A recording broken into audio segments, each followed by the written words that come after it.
Pharmacist Robert Courtney pleads guilty. Families say Courtney is responsible for hundreds, if not thousands, of deaths. He is a monster. He's a sociopath. He really had no remorse. He really never thought that he would be caught. My life will never be the same. What Patricia had no idea was going on was that her pharmacist was diluting her chemotherapy to increase his profit margins for years. What a disgusting monster.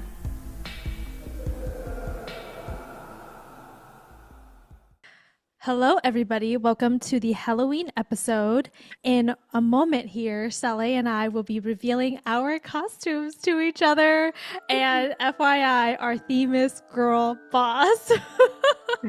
So let's see how well we did. All right, Saleh. And 1, 2, 3, we will turn on our cameras and surprise each other. Already? Yes. 1, 2, 3. Wait.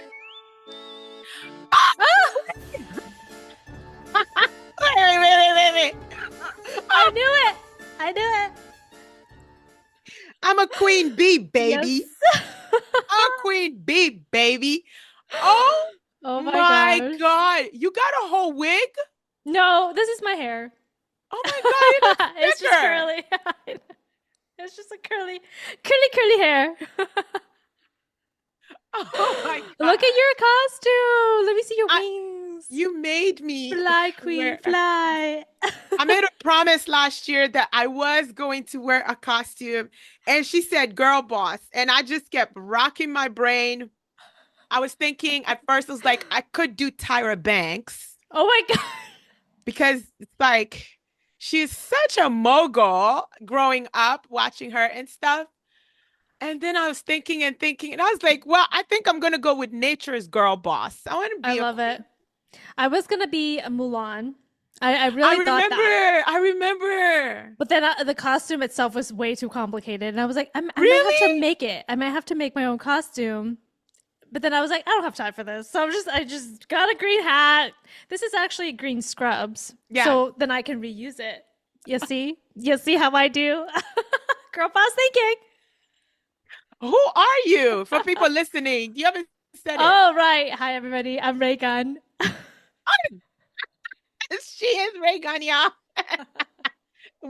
And then the headphones really is how. If you're watching on YouTube, you saw that she just did the kangaroo pose. Yes, I did. My favorite Raygun move. I have to confess that I have been watching Raygun at work randomly. No way.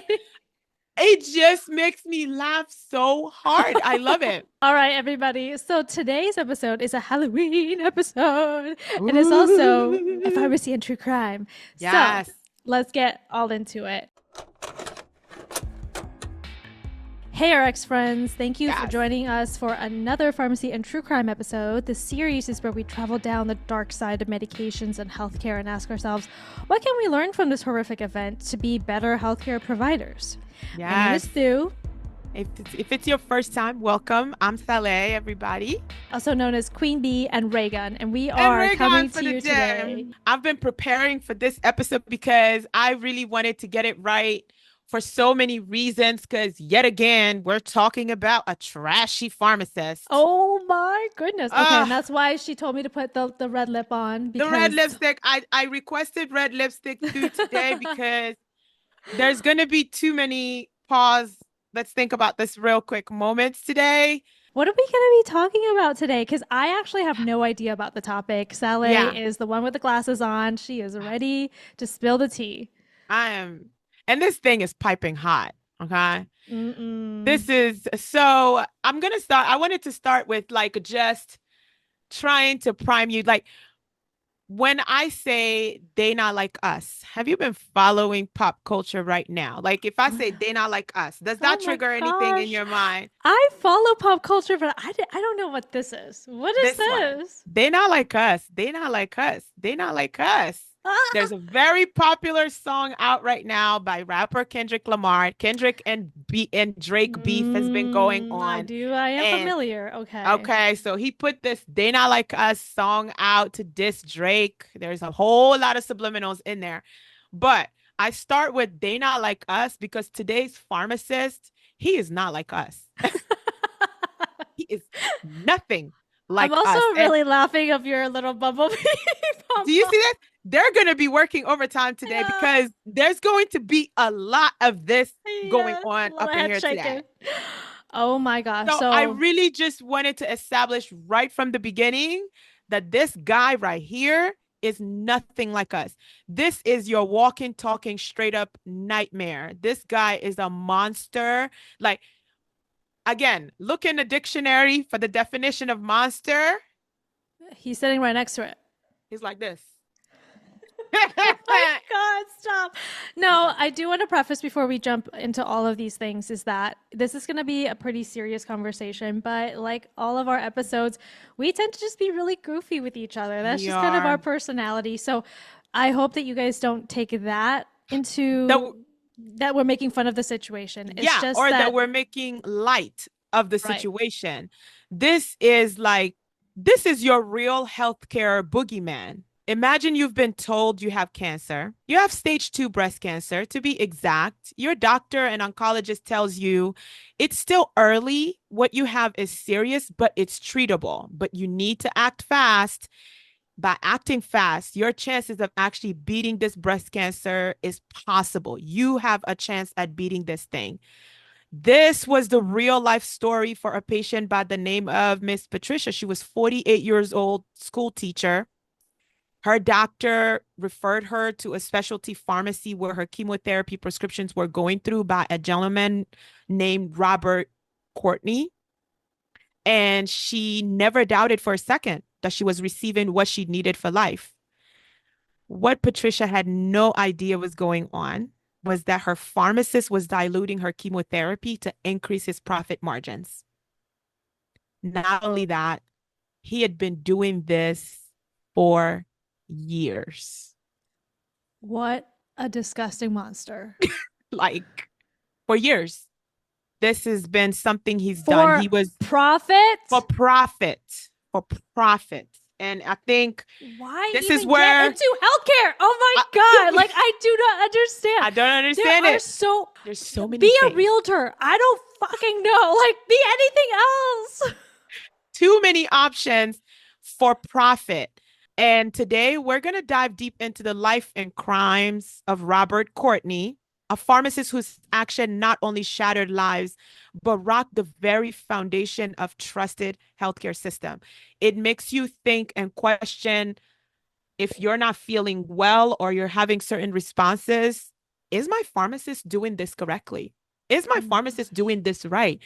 That is not a thought I want any of my patients to have. And today, that's what we're talking about. Oh my gosh. Okay. Well, this is already giving me chills and anger and all sorts of feelings.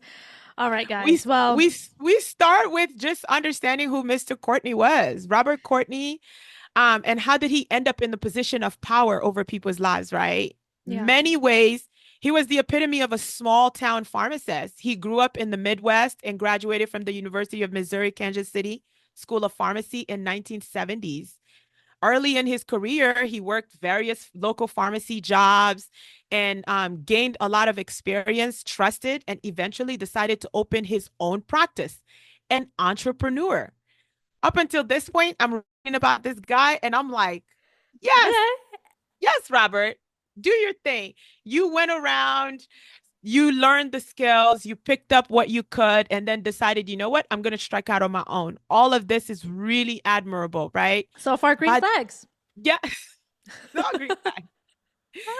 By the late 1980s, he owned and operated Courtney Pharmacy in Kansas City, Missouri, where he catered to doctors and patients. He was well respected in the community. Like everybody all of the people's recollection and description of who he was calm. His demeanor was calm. He was involved in his local church. So anyone looking in, Courtney, he really was the definition of a trusted healthcare provider. There were no incidents that people could recall where he was on the wrong side of anything in his community. He was respected. He was trusted. A church man, a family man, and was married, and he had this community pharmacy that people loved supporting because he was an entrepreneur and a small business owner in his community. This was in the 80s, right? His career started in the 70s. In the Okay. 80s now, he's become an entrepreneur and an established business owner. Gotcha. Okay. So then the question arises, like, what went wrong? Like, how did we go from churchman, family man, bustling entrepreneur to what we now know? So risky financial decisions is really what is cited as how Robert found himself making this crucial decision. It's hard to pinpoint where things really started, but greed, of course, was the major point. Courtney wanted to expand his business. He wanted to grow very quickly and diversify very quickly. And it's reported that he got into real estate and made a lot of other risky business ventures. Okay. Real estate. That's right. I was like, Right? Like to your point, there were other things that he could have done that would have made more money. And he did venture out into them. But for all intents and purposes, again, his life was very modest at first, but his ambitions grew. He began to invest, and some of those investments put him in debt very quickly. And he saw this trusted healthcare independent pharmacy as a way for him to turn all of this debt and this trouble that he had gotten into, a way to turn it around and turn a profit. And so he decides to come up with this scheme to dilute medications. So he wasn't stealing money outright, right? So it's like, it requires a little bit of intellect to pull this off, because he understands that there's going to be a checks and balance in place. He knows that he's ordering a certain amount of drugs, receiving a certain amount of prescriptions. And if he started to mess with concentration and dilution, he could make what he's ordering stretch really, really far and make a lot of money off of his patients.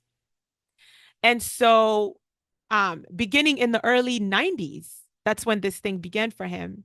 He started diluting expensive chemotherapy drugs like Gemzar, Taxol, Paraplatin, and then selling the diluted mixtures at full prices.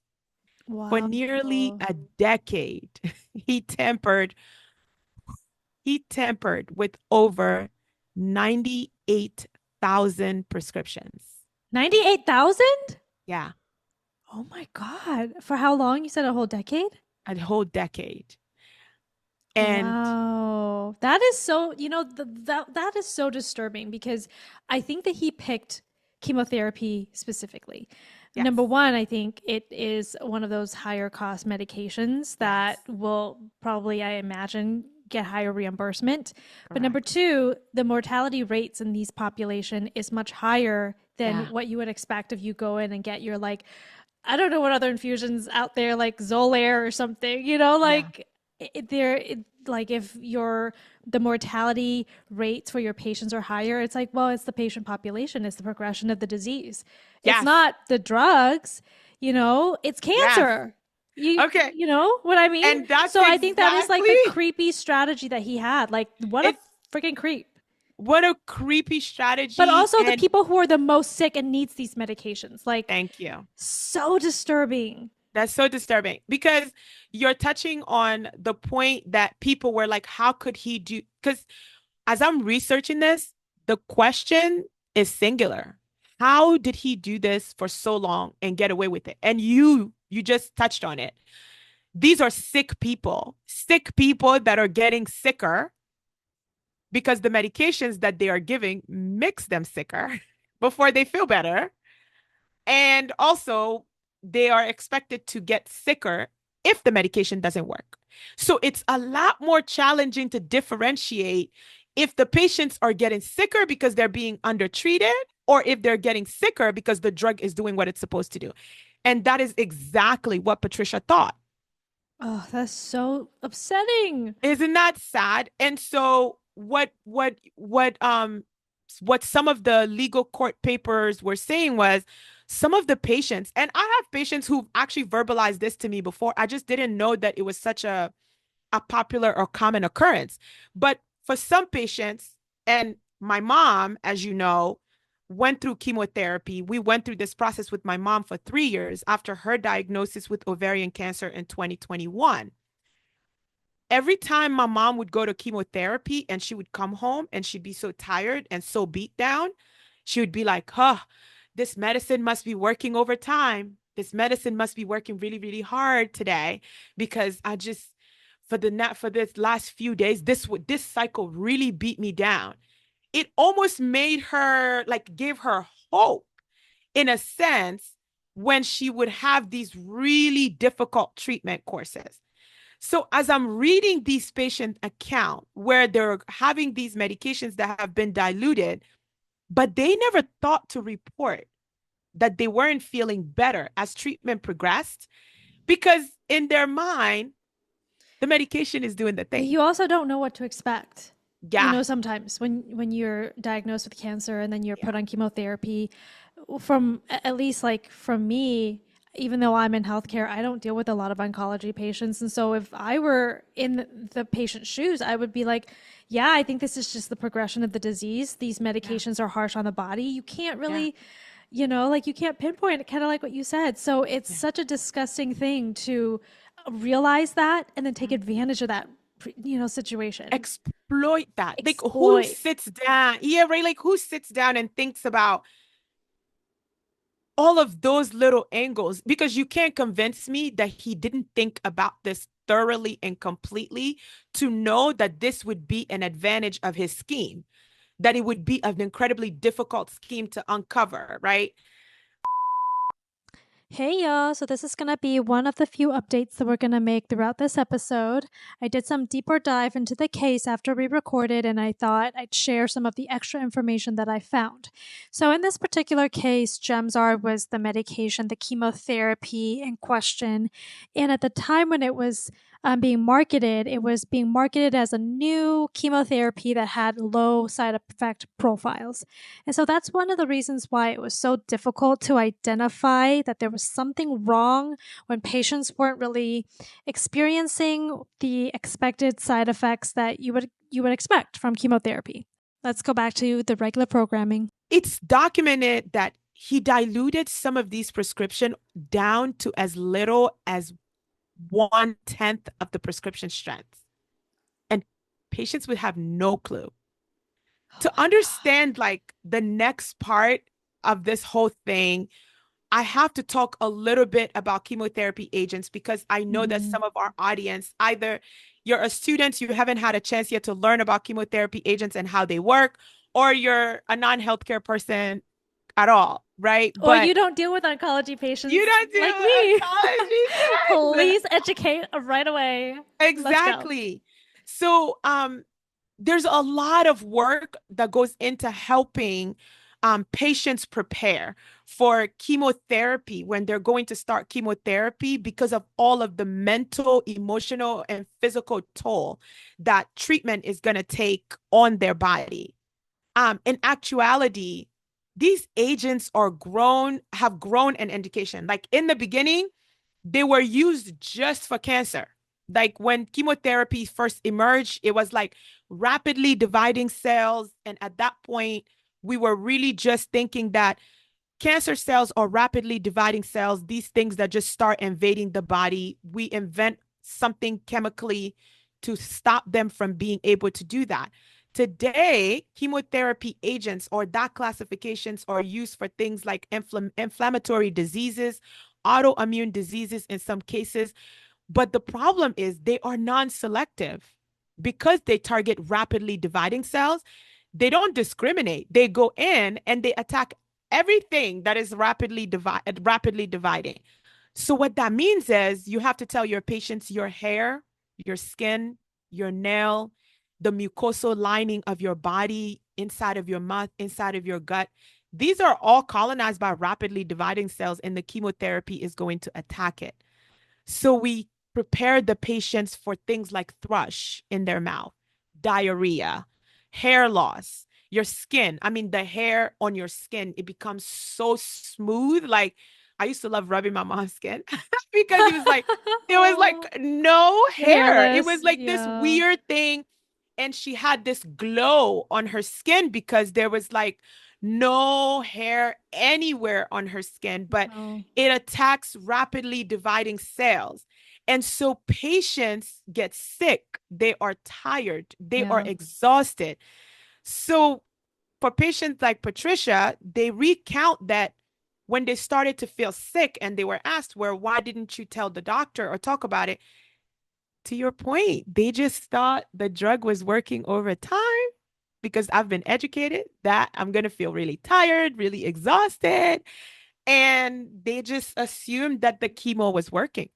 I mean, I don't know. Is it fair to like put the blame on the patient though? Right? Or ask, and I think like this may not have been the angle of like trying to blame the patient, but they were trying to demonstrate how sinister this scheme by Robert is. He knew that it would be hard to pinpoint that there was a scheme. Sick. I'm telling you. Like the more you think about it, it's like he picked these medications. I mean, of course, like for the most part, chemotherapy are given through infusion. Not a lot of other medications are given through infusion. So it's kind of an easy choice, but it's also just like a, like a perfect storm. There's just a lot of things that can like come together and help this freakish human being out to like, I hope he's rotting in jail.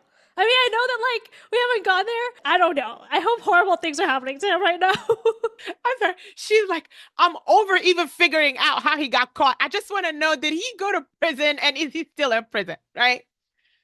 So Patricia's getting sicker and sicker. And how does the scheme get discovered? I think this is the part that's a little reassuring, because I have been the person in the room where I'm like, that sounds suspect, but it's none of my business, and kept it moving. But we are glad once in a while when people are nosy and they don't mind their business. Oh and they're like, what the heck is going on here? Like, well, what is this all about, right? That's true. We do love a good busybody sometimes. We love a busybody. Get all up in here. It's not till the end of like 2001 when a pharmaceutical sales rep from Eli Lilly, shout out to Miss Ileana. Way. Yeah. A sales rep. A sales rep. In your mind, they are so far outside of the care continuum, right? Right. In our minds, like they're just there to give us cookies and lunch and stuff. Free lunch. There's free lunch in the break room today. Chipotle. They went to Chipotle. No, they've never given me Chipotle. But the best rep lunch would probably be Chick-fil-A. And that's my favorite. Chick-fil-A. Yeah. But like we have reps like go to like some Italian restaurants. I'm like, ooh, baked ziti. Let's go. Oh, okay. That's pretty fancy. All right. Fancy, right? They get fancy. I just hear like there's free lunch in the break room. Yeah. I'm gonna go learn about this direct thrombin inhibitor for the 10,000th time. There is always a sign, and she like, just sign here. I'm like, oh, gladly. Big ziti, double portion. Gladly. Has everyone had at least double one portion? I was gonna say, they're like, please just take one at a time. Just take one at a time. Make sure everyone gets a box. That's all right. But you don't think, do you ever like? No. I'm reading this story. Did you know that one of our sales rep got in trouble one time because they I guess bypassed the front desk and was kind of like doing some, like rounding themselves at night, I guess, in the ICU, like interact with physicians and stuff. Yeah, you can't do that. But there are some drug reps that are out there that's like pretty gung-ho about stuff. Anyways, continue your story. They can get in trouble. They have very strict like rules. They have to be escorted through the hospital, invited in. There's like all this rule. Like even as AmCare pharmacists, like we had a little bit, but inpatient pharmacists, it's kind of like, oh, I can't talk to you. It's like, but as AmCare, like I could engage with them, go like sit with them in the cafeteria. But there are rules to the game. Miss Ileana, she noticed something strange. She knew the doctors were prescribing a lot of Gemzar. Like she just noticed like there's a lot of Gemzar being prescribed. Wait, is Gemzar not Gemfibrozil? What is Gemzar? Gemcitabine, I think Gemzar is. Yeah. And then, but Courtney, pharmacy wasn't ordering nearly enough of it to match the prescriptions being filled. She ends up immediately realizing that the math was not mathing. So she became suspicious and reported her concerns to the oncologist. Ooh, she went to the oncologist. She went click, click, click, and was like, so just to be sure, just FYI, this is what I've noticed in my girl math, and the math is not mathing. And then the oncologist, what do you think the oncologist did? Oh, I know. They're like, we don't care. Get out of here. Bring us more food. I don't know. Where's the free lunch? Yeah. Where's the free lunch with this information? We want Chick-fil-A next, please. Chick-fil-A. The oncologist comes through with the win. Oncologist gets the drugs secretly tested. No, I did not think that they would do that. I don't know. Yeah. How do they do that? I don't like. They order when the medications got delivered, they scooped it up and got it secretly tested. Whoa. And when the results of those secretly tested drugs came back, normal saline. It was just normal saline with a 10th of Gemzar in it. And they find out. So guess who comes in next? Oh my gosh. Let me guess. Do they start to like bug the pharmacy? And like put like a secret wire. Oh, did they like put a secret wire in somebody and send them to the pharmacy? Oh, you get captured. You think I read too much true crime shows. Yeah. Yeah. You think they went for a recorded confession? Robert was not going to talk. So actually, I was a little bit correct. According to a documentary that I found on YouTube that is pretty reliable, the FBI got involved and they were the ones to establish the sting operation where they order the medication from the pharmacy and tested it. So all of that testing came from the FBI. A really fun fact was that one of the FBI agents was a pharmacist. So she was like an ex-pharmacist FBI agent. What a cool freaking lady. Anyways, back to the show. He had a good thing going. No one was going to catch him. Oh, what happened? Dun, dun, dun. They called the FDA. Damn, of course they did. Good job. People were doing the things that they were supposed to do. That's the thing. I'm shook. That's the thing I wanted us to really, really like talk about with this situation. It was like the first person that got wind and was like, this doesn't seem right. They didn't just say, it's been going on that way for years. You know what I mean? Exactly. I was going to say 10 years, a whole decade of people just not questioning. Thank you. You know what I mean? Thank you. That's what I thought that the Eli Lilly rep really was like the superhero of this whole thing by choosing to just say, I don't care how long it's been going on. I have questions. Wait, can we pause for a moment? Yeah. Because I always thought, and maybe you'll address this in a bit, I always thought with chemotherapy, you have to have a double check. Oh, yeah. So, like, who was double checking Mr. Robert? Conspiracy. Okay. You have questions too, apparently. Yes, we'll let you go on. So we're at the FDA. Let's keep going. We're at the FDA. We have a whole discussion at the end of this show with a gang of questions that we are going to have. There are a gang of questions because there are several regulatory and checkpoint failures here. And, like my husband's a pharmacist or whatever, discussing things. You think about, okay. Your husband is a pharmacist, period. No, whatever. Whatever. But like, it's like we have to also remember the times. Like we are accustomed to like a level of scrutiny today, but we are pharmacists in the post-New England meningitis outbreak era. Which we will get to at one point. At one point or the other, right? Like we are pharmacists in an era where a lot of disasters have happened and a lot of government agencies have gotten their shit together. So we are judging based on current standards, not pharmacies that were open in 1970s and schemes that were going on in 1980s. That's what I'm like, the story itself is one thing, but our discussion on this episode, I'll be so interested to just get your take on so many of these stuff. So in comes the suits investigation time. FDA, I picture them coming in their little dark suits and briefcases. Oh, right. Mm-hmm. Right? Like 2.5 men, or not 2.5 men, like Men in Black. Men in Black. Yeah. They're coming in for their investigation. And they found evidence that Courtney had been systematically diluting chemotherapy drugs for years. Some patients were receiving 1% of the How do they know? Does he keep track of? That's like in the court records, there's a lot of objective data. Okay. Which either they were testing the drugs or these were just testimonies from Courtney himself.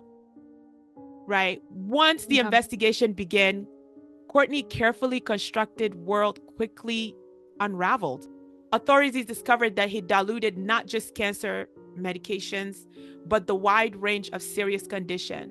Profits were staggering. He made millions at the cost of patients' health. My God.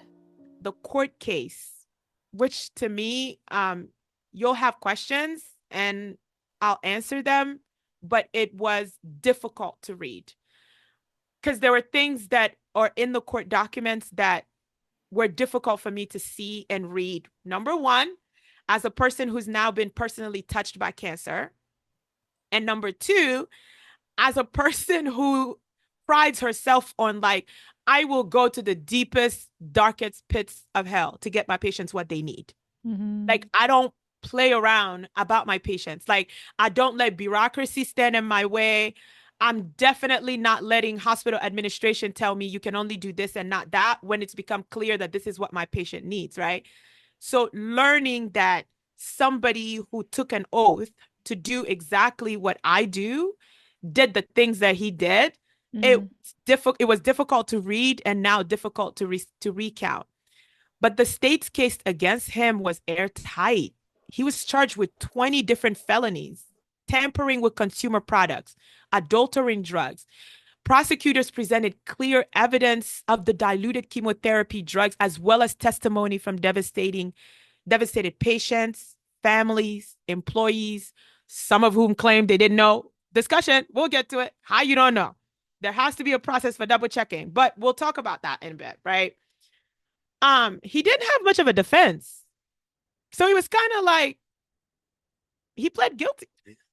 He pled guilty? I mean, all of the like charges. How could you? Yeah. All of the charges, because there were a few things, right? Like the same things that held the scheme up were the same things that had the scheme fall apart.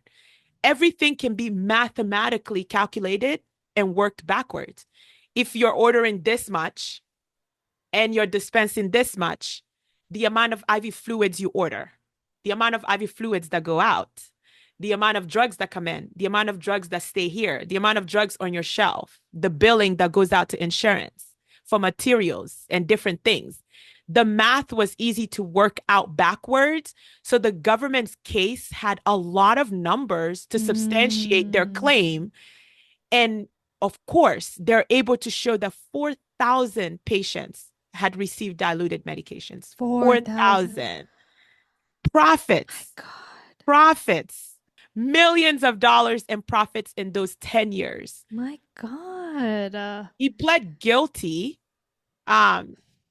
His defense team, okay, he didn't mean to hurt anyone, which I have a really difficult time understanding. What did you think? What do you mean he didn't mean to hurt anybody? What does that mean? I'm trying to His formulate defense that team question. said that? Mm-hmm. How could you even say, like, come on? I mean, I imagine he probably hired some pretty good lawyers too if he had that much money, right? Mm-hmm. Mm-hmm. But it was he just diluted the medications. Like, he didn't think it would hurt anybody. for disease Cancer. states at that time, right? Again, the time capsule. We're talking about the 80s, the 90s when the scheme started. The survival rate for breast cancer today with targeted therapy, genetic testing, You're all right. these things we have today. In the 90s, some of those were still considered experimental. These Oh, chemotherapy agents, these people shot at survival.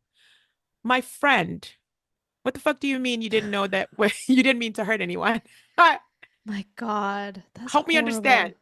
Help me understand. Like, you didn't take my Jolly Ranger. You got in the way of me and life-saving drug, but you How do didn't you mean to do hurt me. that without remorse, or not even remorse, but like, how do you sleep at night? Truly, though. Yeah. Yeah. I would not be able to sleep at night. Just like, not only am I always going to be thinking like someone's going to catch up, like he Yeah. can't be thinking that he's going to get away with this. There's no way. I mean, Yeah. obviously he did for 10 years, but 10 still, years, like, right? and of course, I bet you his reputation has a lot to do with it. Like, nobody would question it. Like, how does a community pharmacy make so much money like that, so much profit, Yeah. compared to like other pharmacy who's doing comparable thing. work? Yeah. But like, nobody questions it because he's got like a real estate, whatever, and all these things. He's a It's family quite man. sickening. Yeah. He's a local church member. Like, we you know, We need to put today, all of these things as neutral. Like, we need like church, okay, neutral. You know, family man, neutral. You know, Neutral. like everything is It is. neutral until there's a red flag, I guess. It's a Yeah. red flag. Because he pled guilty, he is sentenced to 30 years in prison Wow. in 2002. And he I also feel like it should be agreed- like life in prison. Thank you. Like, you should stay there forever. You should Why stay would there you for a even really come out long with it? time. Yeah. Oh my God. And I'm going to say only 10.4 million in restitution to the victims of the families. Wow. 4,000, and think about it, 4,000 people, $10 million. What is that in girl math? Not significant enough Yeah. for the pain and suffering. So, Ugh. which brings me to your question of, do you think the sentencing was fair? I mean, how many? He had like 70 charges or something? 20 counts, 20 felony counts, Wow. all of which he said guilty. And it's 30 years. I in feel prison. like it should literally be like a homicide, not homicide. Is that the right thing? Like, He killed people. he did. I mean, it's hard to prove that. Yeah. It's very hard to prove that, especially Yeah. back then with the research and treatment The that therapy. we have. But still, I feel like Yeah. 30 years is just not, like, it's evil. That's evil. This required a lot of planning because Yeah. he had to sit down and think about how to order, how to dilute, how to get it past staff, how to get it to the patients. What would be the response if anyone ever asked questions? The sentiment around his 30-year prison sentencing really varied. But I think like this was one of those first occurrences where pharmacists were going to federal prison for their action. Like, you're going to prison. It's like you have done something and you're going to go to prison. This situation is different. And the reason why there was mixed feelings about it is there was no question that what he did was wrong and he needed to pay for it. But some people and some of the arguments that I was reading about was like, oh, if you make a mistake, you shouldn't go to federal prison for it. And I'm like, okay, I agree. But this was not a mistake. Right. This was a criminal act. This was someone who sat down for no other reason but to improve their profit margins and made really calculated decisions, like when in the court papers, the word systematically, like it's used so many different times to describe the process that he had in place, which really just eliminates any debate about whether or not he didn't know that he was intentionally doing this.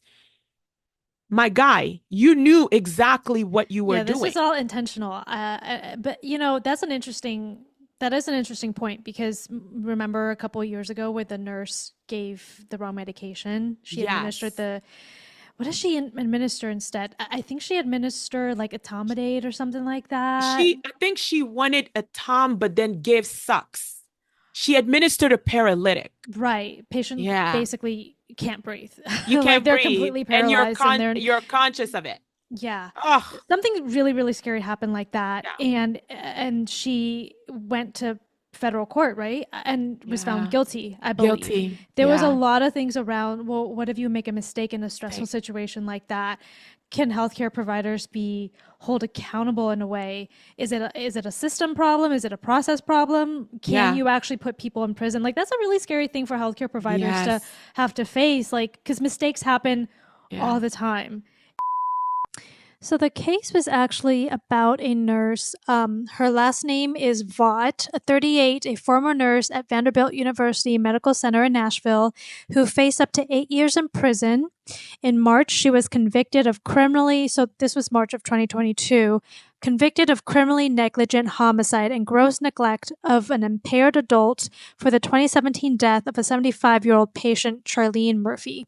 Murphy was prescribed Versed, a sedative, but Vaught inadvertently gave her a fatal dose of vecuronium, a powerful paralyzer. So similar idea, I guess, with what Sally and I were saying. But confusing Versed with vecuronium, that is...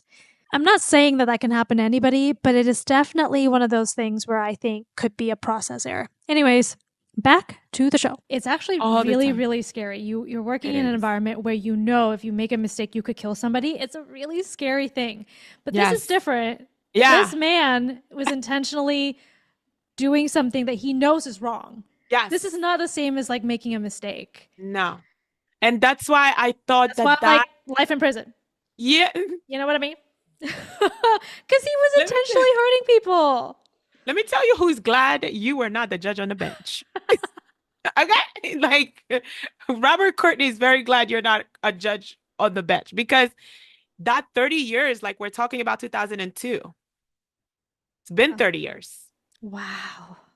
Right? So, and it's like, to your point, it should have been life. He's out. That is so creepy.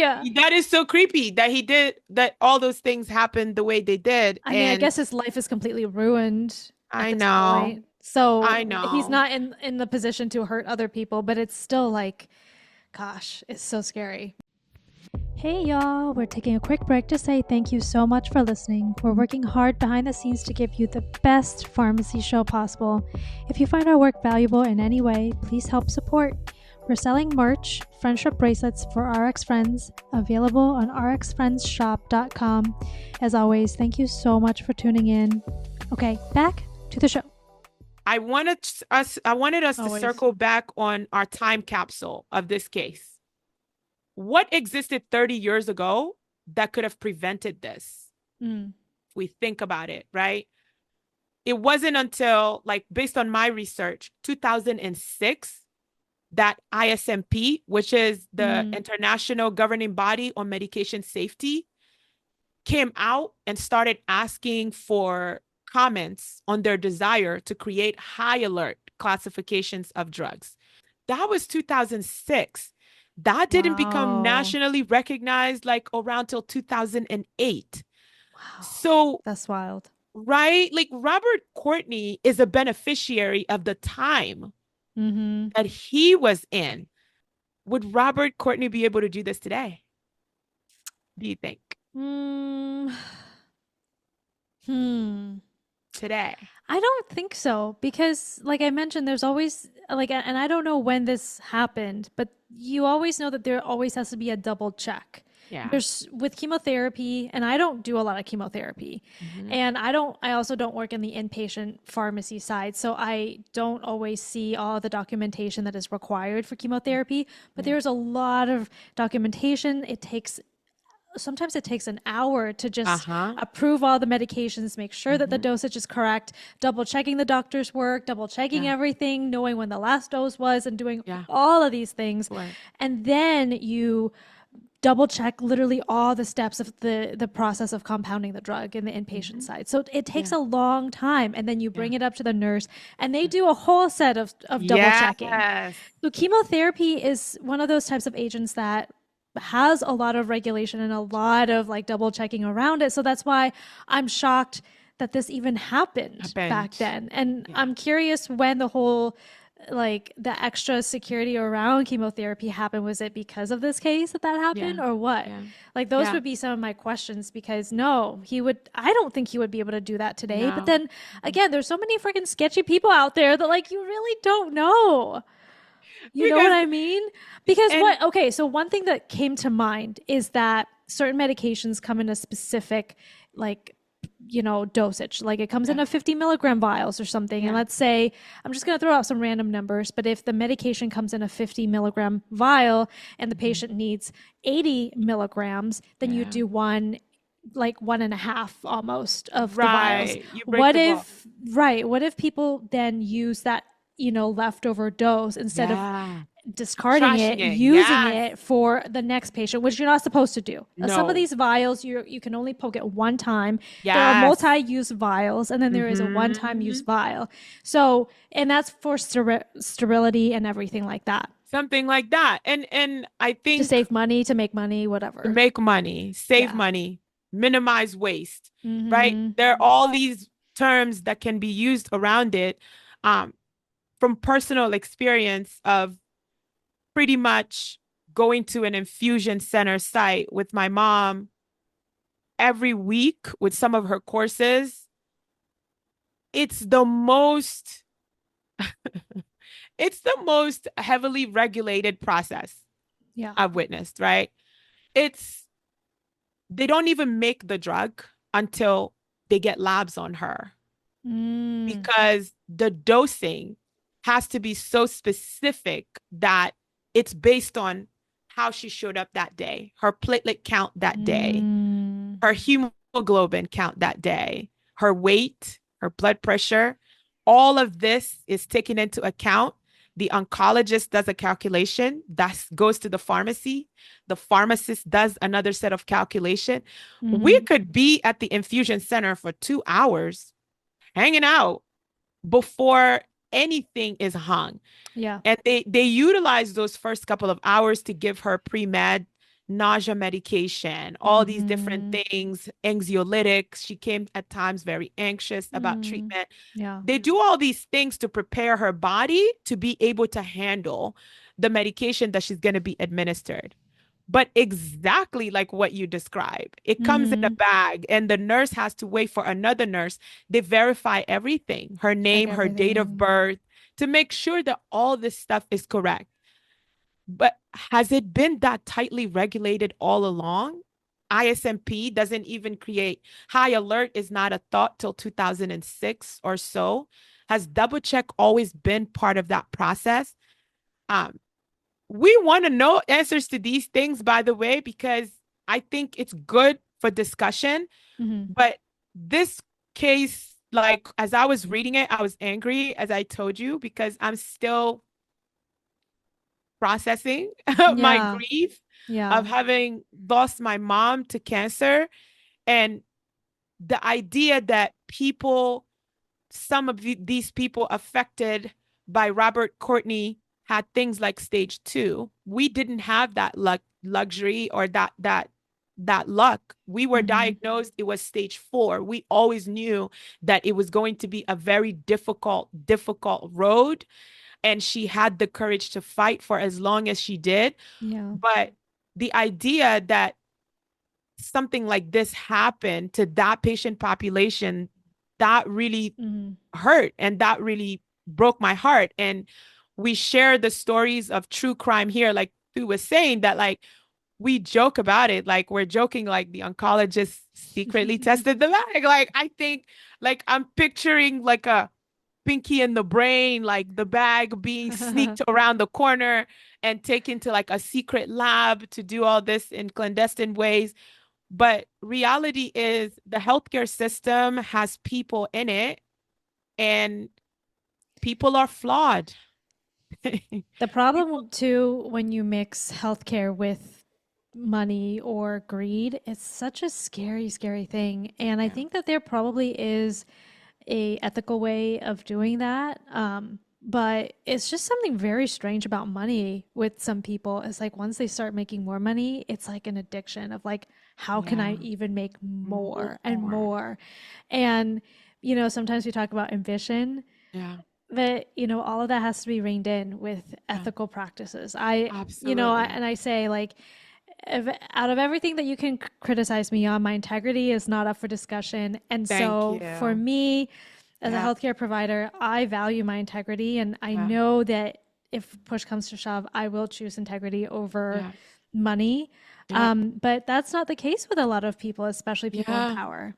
And a lot of executives, they have that business brain more than the healthcare brain. And that's actually really, really scary. Isn't that scary? Yeah. And it's, you know, I tell pharmacy students all the time, like, listen, healthcare, unfortunately, is a business. I tell the story of when I'm in the elevator during the pandemic, right? And I'm like, oh no, we need sick people to make money in the hospital. That is the weirdest thing. It's the weirdest idea.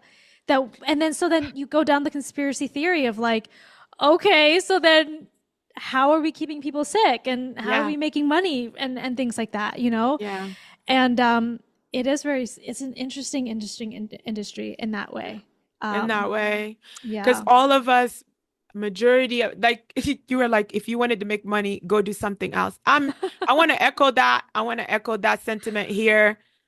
This is not it, baby. Like, if you think you're going to come into healthcare and this is where your $1 billion lifestyle is going to come from, your math was wrong in so many ways. It's not new age math, and it's not old age math. It's not math at all. Get into something else, because those hustles exist. Those things exist that you can get into and make a lot of money. Dude, go into finance. I don't know. Go into tech. Like, go into tech. That's go it. somewhere else. This is not it. Go into tech. And then while you're in tech, don't become Elizabeth Holmes. Ugh. I mean, if you want to, like, we can't stop you, but just know that your evil ways are going to be caught in some form or another. One thing I do want to give a shout out to, a really great example, is if you see something wrong, please just speak up. Please just be like, that's very strange. Now, I'm gonna be honest about something.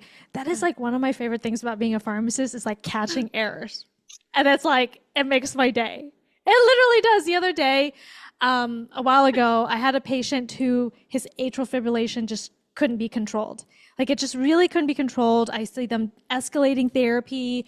And atrial fibrillation is where, you know, the heart is beating irregularly and causing a lot of damage to the heart, as well as, you know, it can form clots and then, you know, cause a stroke and things like that. So, you see the physicians just kind of escalating therapy. And for me as a pharmacist, I'm like, well, what else is going on? Because escalating therapy is not working. No. So I did my little digging, you know, I did my investigatory work, and I saw that the patient was on levothyroxine, which is a medication for hypothyroidism.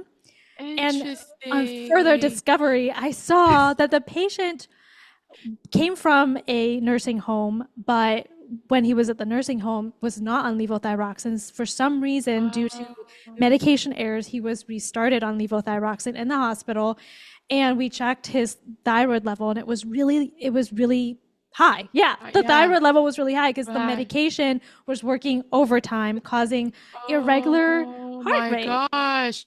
So it was because a pharmacist. Catch of the year, you better work. I'm telling you. And it's just like, it's those moments in my career that I'm like, okay, I can be in this profession for another 10 years and be happy. I may not catch another mistake ever, and I'll still have that. I love it. Go pharmacy, you know? And it's like, you know what? I want us to end it on that note. Yeah. Like, we don't just say, I wonder if that's what that is, but I'm going to go get me a cheese quesadilla. it's your responsibility. So you are it. Oh my gosh, well, what a crazy story. Wow, that was also another roller coaster. I feel like anytime you tell me a story, it's just like up and down, up and down. I never know where to go. And like, honestly, my imagination went wild with that one. I'm like, oh my God, the oncologist is now like the private detective. I love it. Thank you so much for listening. If you enjoy this episode and if it speaks to you and you learned something from it, please share it with a friend. Share our story so that we can reach even more people. I can't echo that enough. Your likes, your views, your comments, your review on Spotify and Apple, that is how we become discoverable by other people. We are so grateful to still be here doing this. Please continue to engage with us, and we love the support. This episode, along with 27 others, I think. So many others. Oh my God. We are totally now a bingeable podcast. Oh my God. Can you imagine when we get like 100 episodes? That would be so scary. Crazy. I know. But this episode, along with 25 plus other episodes, will be available on Spotify, Apple, YouTube, or wherever you get your podcast. Please connect with us on Instagram as we continue to build this community and build our growth and our following through all of that. How you link with us individually and the show's page will be linked in the episode description. As always, don't forget that we got this. We got this, friends. Happy Halloween, everybody. Happy Halloween. Bye.